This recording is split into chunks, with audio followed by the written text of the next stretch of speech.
much. And to the members of the committee, I really appreciate you hosting this important hearing and for having us here today. I'm here to discuss the most pressing infrastructure need in the country, the Gateway Project, which is the literal passage to nearly the entire Northeast regional economy. Currently, the North River Tunnel, which is more than a century old, is the only way in and out of Manhattan for the 200,000 daily passengers that commute between New Jersey and New York City. This tunnel connects a region that makes up 20% of America's GDP. But here's the problem, and I've seen this with my own eyes in the tunnel, and I'm hopefully going to go back again Thursday night. The 110-year-old tunnels into New York City are literally crumbling. There's one track in and one track out. The chairman of Amtrak said himself that one of the tunnels would likely have to be shut down within the next 5 years. If one tunnel does shut down, America would lose $100 million every single day, according to the Northeast Corridor Commission. That's a significant impact on the national economy.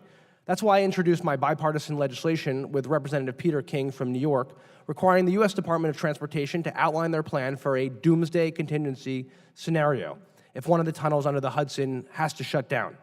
I hope the committee will have a hearing on H.R. 1667, the doomsday bill, so we can hear from the Department of Transportation on whether it even has a plan to minimize economic and national security impacts to Northeast region by keeping the Gateway Project on track. How will people get in and out of New York City every day who come from my district and from northern New Jersey, and how will they get home at night to see their families? As you can see from our bipartisan interstate cooperation on this issue, New York and New Jersey have a long, historic working relationship on all matters, especially those involving transportation and infrastructure. So it was quite my surprise when last month the New York State Legislature announced a budget deal that would include a new congestion tax targeting New Jersey commuters, many of the people in my district, who, by the way, already pay New York quite a bit of income tax for the time they work there. Under this new plan, when commuters go across the George Washington Bridge and drive into Midtown Manhattan, they'll be whacked, not just with bridge tolls, but now with an additional congestion tax when they drive south of 60th Street. That's absurd double taxation at its finest. Even more galling, unlike the shared Port Authority resources from bridge tolls that help New York and New Jersey together, each nickel of the new congestion tax will go to New York, to their MTA, to help fix their subways, nothing to Jersey. Nothing for our shared cooperative relationship. That's why I introduced bipartisan legislation with Republican Chris Smith to encourage New York to reconsider their new outrageous congestion tax on New Jersey commuters.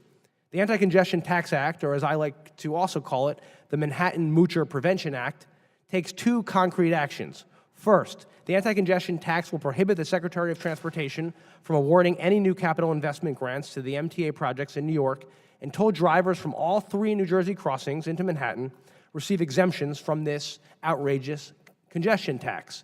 Second, the legislation will amend the Internal Revenue Code to offer drivers a federal tax credit at the end of the year equal to the amount paid in congestion taxes entering Manhattan from any of the three New Jersey crossings. This will protect New Jersey drivers from double taxation and help make things and keep them and try to keep them more affordable. When we work together, New Jersey and New York are a tough combination to beat. But we need real concrete action to save our residents their hard-earned money. Today, I respectfully ask the committee, the members of the Transportation and Infrastructure Committee, to do everything in your power to address these pressing issues, ensure that our economy stays on track, and stops the congestion tax that's being proposed. Thank you so much for having me.